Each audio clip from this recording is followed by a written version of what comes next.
This is Tom Cenci, as you've heard me explaining all about his career and his background. Would you like to tell them about the restaurant?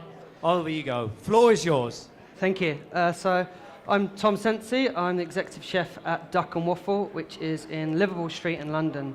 Not many people know it, but we're a 24-hour restaurant, and so you can pretty much go anytime you want after the show here at 3 in the morning if it's Really? if you're still out. Yeah. So if you go out, there's always a place to go. Yeah. Apparently, it's Duck and Waffle is the place. Duck and Waffle is the place, definitely. Yep. So, as far as the restaurant goes, what sort of food do you serve there? What is it based? How is it? It's really hard to describe the food that we do at Duck and Waffle. We use a lot of British local produce, and we try to be as sustainable as possible. But the food that we do is we try to be different. We try to play on things that people know, but do in our own little way. We have things like ox cheek donut, foie gras creme brulee. Say that again? Ox cheek donut. Hog's cheek donut. Yeah. Bit different, guys. Yeah. What else? Crispy pig's ears, foie gras creme brulee. Crispy pig's ears. Yeah. Foie gras creme brulee. Yeah. They sound a bit weird, but No, they sound lovely. yeah, the way we do things, we take things that people don't normally use. So, like the pig's ears, for example, usually butchered and thrown away or dried and give to dogs. But if we take that product and it's not thrown away, we can then utilise it and use it for something good. And so, And quick mention to the sponsors for this chef demo. Mudwell's Farm Produce have given you the strawberries, I believe. yeah, the strawberries. So these are British strawberries, Yep. and they're really good at the moment. These are from Herefordshire. Yep. From Mudwell's, and they're simply amazing at the moment. It's just they're such good strawberries, and it's really about using produce that's from where you're from, and not just, I mean, you can get produce from all over the world, and you buy strawberries in England at Christmas time, and they're not from England, they're not from here. Yes. And it's about celebrating the produce when it's in season and when it's available to you, and not just buying it just because you have the opportunity to. Yeah, I was just reading about it. It said Mudwell's offers delicious regional British produce together with expertly sourced products from further afield. So they do both, which is fantastic. Yeah, and they've just launched a new container for the strawberries as well. I did read about the container, so tell me a bit Yeah. about the container. So the container is completely combustible and compostable. Brilliant. Sorry, not combustible. Yeah, It probably yeah. is if you put it in the oven. So it's no plastics. No single-use plastic at all here. Fantastic. And so just the strawberries alone from just Mudwell's farm, they're saving over 5 tons a year in plastic. Just the strawberries. 5 tons? 5 tons in plastic. That's just in amazing, strawberries. isn't it? So if you think what supermarkets and other producers, the single-use plastic that they use, imagine how much is going into the sea, how much is going into landfills. It's incredible to see that you can make a difference, and there are options out there. So. Well, I mean, after a lot of us saw the Blue Planet and saw the sort of they're obviously making us all think a little bit now, isn't it? Yeah, 100%. Which is a good yeah. thing. Good Yeah. thing. Anyway, so off you go. Tell them about the dish. So All yours, chef. today we're going to make a British classic Eton mess, which is a meringue-based dessert with cream and strawberries. It's very simple. Most people around the world know it, and it's a great dessert. That I love it. I For love the it. summertime in England, I mean, it's a Yep, form of a perfect. staple, really. We're going to start off with making the meringue nests. We're going to take your sugar and some egg whites, and we're going to blend it in this beautiful mix that we have there, we hope works. So eat a mess, and you're going to make. So you got the sugar, egg whites. Yep. So you take your egg whites and you take your sugar, and then we're going to blend it. And a little tip that we're going to do is that if you put the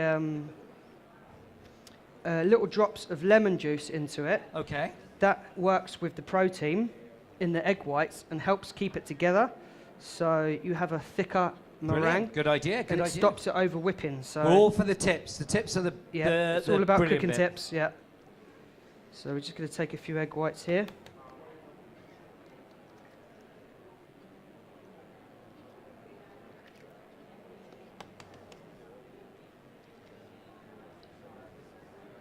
So I'm just reading about Mudwell's here. He's passionate about honest provenance and dedicated to building fantastic relationships with growers locally and further afield, which I have heard, actually, which is a good thing. Mudwell's provides these delicious strawberries from Siddington Farm, Hertfordshire.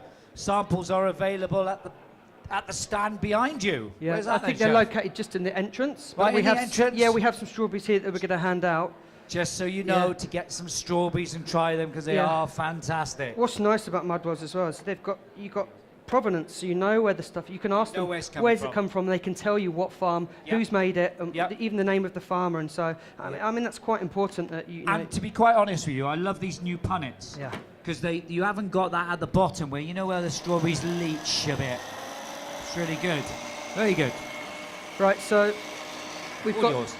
your egg whites and your sugar whisking up together now. So just put it on the highest speed as possible. You really want to try and aerate this and get it to the peak as possible.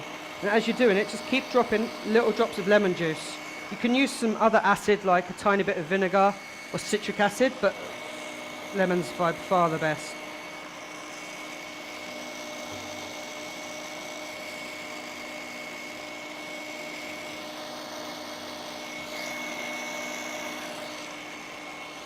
So this is maximum speed. We may be here a while.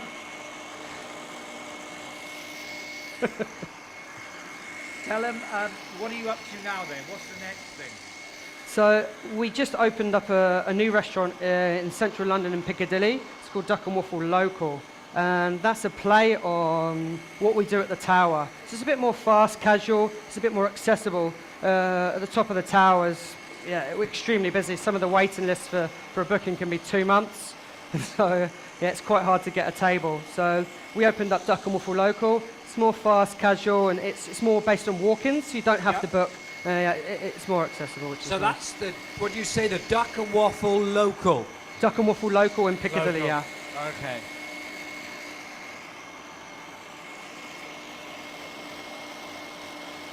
So how many covers do you do there? Is it big?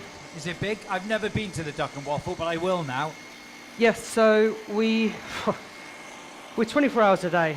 So in a 24-hour period, we can do about 1,000 people dining. 1,000 people a day? A day, yeah, in a 24-hour period, which is huge. It's, for some restaurants, they don't do that in a month or a week, and so Yeah. we're extremely busy. And I mean, the views that we have are fantastic, so that helps a lot.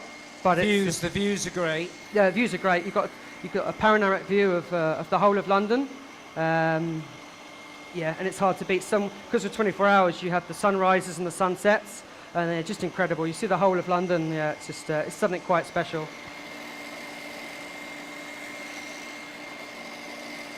So yeah, just waiting for this to meringue up. understand. Yeah, it's getting there. It's not far off. It's not the easiest thing to wait for meringue, really, is it? No, usually if you have every machine's different. Obviously, you do have a machine. It helps you doing it by hand. The faster the speed, the better. It just really aerates it, and so it's not far now. So a couple of minutes. Don't worry if you got that. So the next stage of it, what will be the next stage, So Chef? next we're going to make a curd. So while we're doing that, we can start the curd. So what we're going to do is we're going to add some butter and some sugar to a pan, just over a heat. So because you're adding eggs and you're heating it. I'm sorry, can you all hear? Because it is a bit, can you hear okay, yeah? Because you're adding eggs and you're heating it, you've got to be careful that you don't scramble it. And so you've just got to keep an eye on this, and just the last thing you want is making a dessert with scrambled eggs. So we've got some butter, and I had my sugar around. We'll use this sugar here. So I've just got a pan of water on. On top of that pan, I have my butter and sugar that we're just going to gently warm through. We let that melt, and then after that we add the eggs. We're going to add 2 egg yolks and 2 whole eggs. So desserts-wise, what sort of desserts do you serve at the Duck and Waffle? So Obviously you serve this. yeah, well we do. This is not on the menu. It will be going on the menu next month. Yeah, And of so course. at the moment we have a rhubarb version. And so Rhubarb. yeah, we do a rhubarb pavlova, and so that's just about to come off the menu, and we're replacing it with this Eton mess. Lovely. We do quite a few different traditional desserts at the Tower. We do things like a homemade biscuit selection, where we play on things like Jaffa cake, custard creams, chocolate bourbon, but we make Jaffa ourselves. cake. Jaffa cake. We make Lovely, I our own. love We 'em, make love our own 'em. Jaffa cakes. If you're British and you like a cup of tea, then it's definitely the one for Yeah. you. So, just going to let this melt.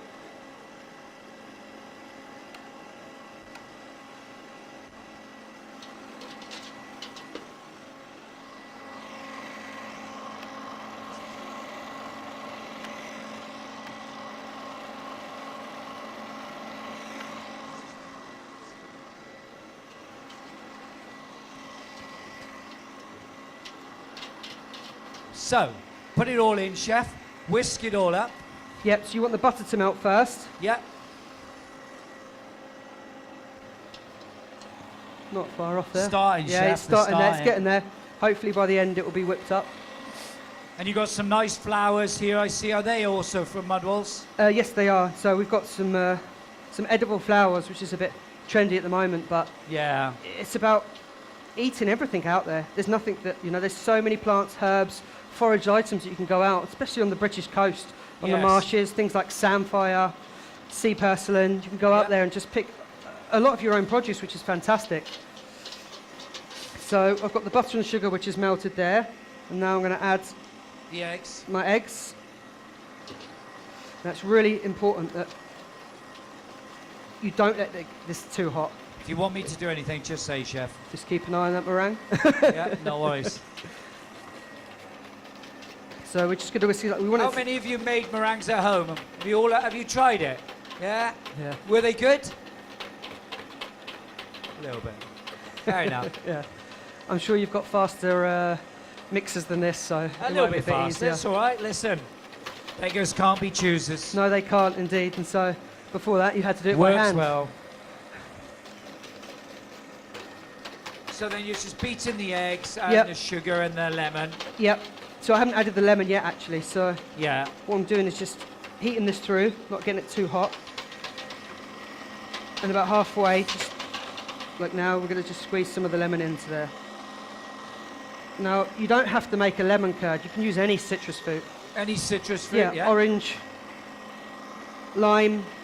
Yeah. You can really be inventful with it and just make lots of different So curds. going back on your career, would you like to say what Robichons was like for these people?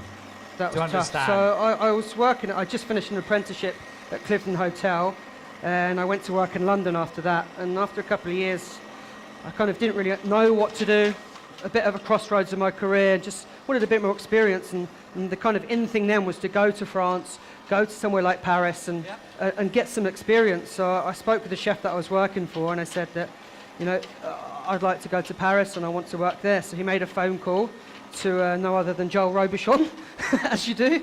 He's quite a famous chef in the world that those that know. And about 2 weeks later, I was on a train to Paris, and I did 6 months there. And it was tough. It wasn't easy. It was 2 Michelin stars, but it really did give me a good grounding for my career. And I was really very fortunate now to work there. Almost there, So, chef. all yeah, right. as you can see, the curd's starting to thicken. As you see, it's really important. So as you can see, it's getting thicker and thicker. You almost go And you want to take it off the heat before it gets too thick. If you leave it on the heat and you continue to cook it, it's just going to end up with scrambled eggs. It's really important. That's another tip for you when you make, when you're making your scrambled eggs in the morning. That's another important thing. It's just like, don't always just leave it on the heat. Take it off and continue to scramble the eggs, and you end up with nice scrambled eggs and not overcooked. Well done.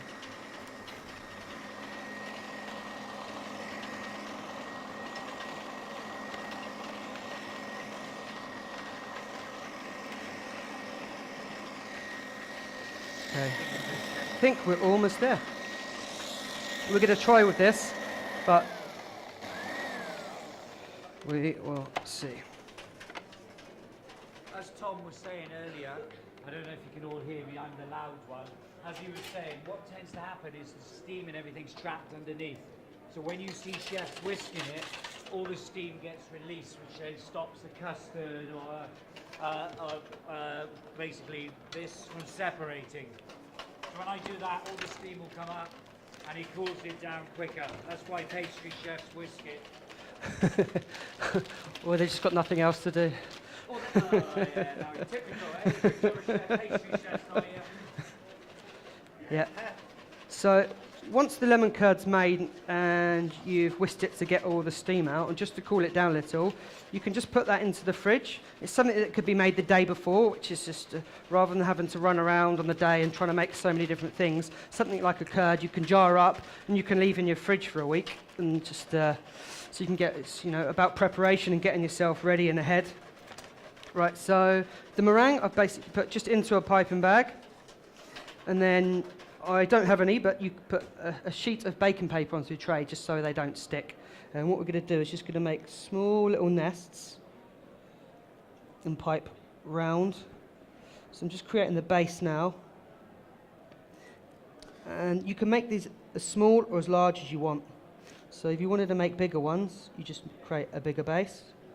And small ones, so something like if you wanted to do a small canapé party, and then what you do is you just layer around again. So you're starting to build a little wall. And just keep going up and up until you've got your desired height.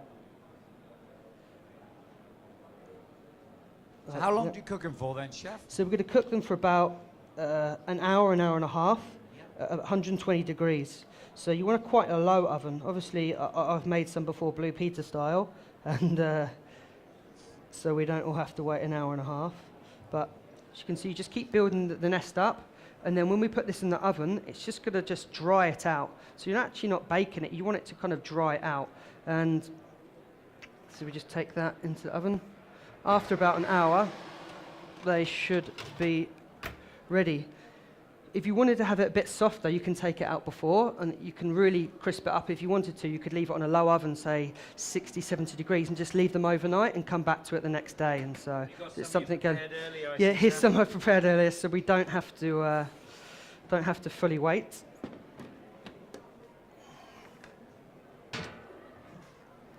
So what we're going to do is we're going to make some small versions, I think, that we're going to hand out to the crowd. And we'll make a few big ones just to show. Do you all want to try a meringue? Yeah, they look. Was that a no? Meringue, look, yes. Have we got the rep here from the representative from Mudwells? Is he here or she or? I think there's a few at the back, maybe there. I'm not sure. They've all They left. want to come and say something. Come on up. Would you like to say something? You sure? I think we said how good it is. I got to admit, your strawberries are delicious. Absolutely delicious. And there's not a mark on them either. Do you know what we could do? Before I'm not going to use all these strawberries, so maybe we can hand some out now and just hand them around, and would you like people a can try strawberry these if we British hand them out? strawberries. While we're waiting. We're not going to use them all. They are so nice and sweet. Yeah, and British, which is really important. It's And British, as you say, as Tom says. Oh, they're good. They're good, aren't they? Very good. So Delicious, chef. now we're going to just pipe some of the lemon curd that we made. So Very nice. we're piping the lemon curd into the meringue nests. So nice. I'm going to have another one. Traditionally, this is just made with chantilly cream. And so you just whisk your cream and sugar together just to make it peak. Some people add a little bit of vanilla to it as well. But I think the lemon in this just kind of gives it a little bit of acidity and something just different. It's a little bit of play on eat and mess. So it's not your traditional... I like it with the lemon curd. Yeah. It's I not prefer a it, traditional actually. Very, very nice. eat and mess. Strawberries are delicious. Thank you. We have to thank them. They're so nice.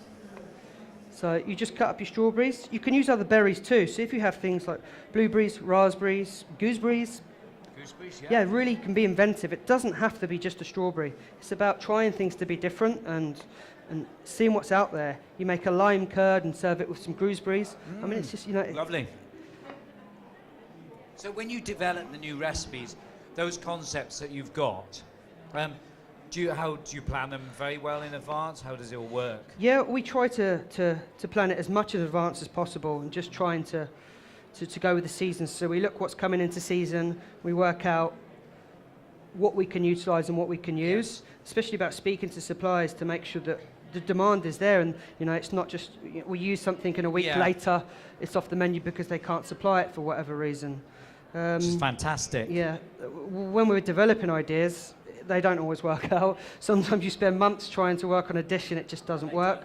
No, and other times you create a dish within half an hour, you've got a winner, and it's just the way it goes. How long have you been at the Duck and Waffle now? 6 years now. So 6 years? Yeah, I was there when it opened. Fantastic. And it's 24 hours a day, so I think that counts as 12 years.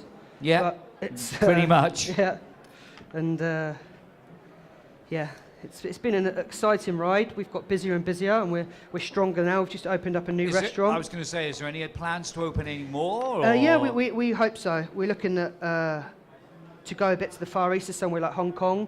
Yeah. And we're looking at places in Miami and New York as well. So there's exciting times ahead. Yeah, Very, very exciting. Yeah, superb. And do we have we don't have a representative here, do we? Apart from you? No, it's just me. Just yeah. you, Everyone else is chef. working. Holding up everyone while everybody else is working. Got Yeah. the gist.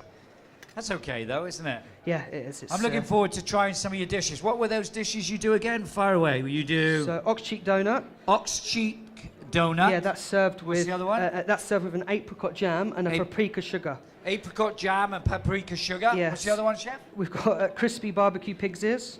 Crispy barbecue pig's ears with? Yeah, and that's just it's a crispy pig's ears. So we slice them up, crisp them, and Yep. then barbecue spice. That's it. Nice, Just nice, like a little nice. snack with a foie gras creme brulee. And a foie gras, could you put anything with the foie gras creme We serve it with a small loaf of brioche that has marmalade and pork crackling on it. See? Good job I asked you, wasn't it? Yeah, it's different. And so, but lots of the duck and waffle is named after a dish of duck and waffle. It's a play on an American dish of Oh, is chicken, that what it was chicken and named? waffles, yeah. Ah, okay. And so I've we got have it, I've a got it, I've buttermilk got it. waffle with a confit duck leg, fried duck egg, and we pour loads of maple syrup over that. So lots of the food we do is a sweet, savoury combination. And so Okay. it kind of plays into that. And And a bit of umami in there thrown yeah, in it's just kind for of that. just, yeah. Got adds- it. yeah. Very nice. Okay, then we're just going to finish this with a little edible flour. If you need a hand, chef, I don't Yeah, mind if you wanna, helping. I've please, helped go for it, up yeah. to now. I've been helping, so I've got to get it stuck in. Then I feel lazy else. And then we should pass these around. Yeah. We've also got, traditionally, the Eton mess is something that's a big mess. bowl mixed up. Yeah, you mix it up. And so, I think it comes from, I heard a story about, it was a cricket match at Eton. Yeah. And there was a Labrador, and it knocked over the dessert, something like a pavlova. Sounds about right with Yeah, the lab. and then they just ate it anyway, and that's how the Eton mess was born. I don't know if that's true, Ah. but that's what legend says, and so. Everybody will be looking it up now, won't they? Be Googling it. So the flowers, again, these came from Mud Walls again, yeah? Yep. Everything. So, yeah, everything. And it's that we've all got of here. so basically this is totally British. Yeah, very Even the British. eggs. Yeah. Even the eggs, yes. The eggs we Eggs get and from. everything. It comes from a farm in the Cotswolds. Oh, Called fantastic. Cacklebean. What's it called? Cacklebean Farm. Cacklebean. Yeah, Cacklebean Farm in the All right, Cotswolds. lovely, And so, fantastic. yeah, it's great to utilise as much British So- and local produce. Are you ready, Catherine? Sorry, I need your hand to take these out and give them out for us. Thank you very much. So, anything else you want to go through, No, Chef? I Are think you that's sure? it. I hope you enjoy it, and You it's did been great. great Big talking, round of so- applause, please. A big up. Thank you. We hope we're going to send these around to you now so you can try them, okay? And have you got any more meringues just in case, Chef? Yeah, we 'Cause can you try never to do know. a few up. Yeah, We'll get you a tray and then off we go, yeah?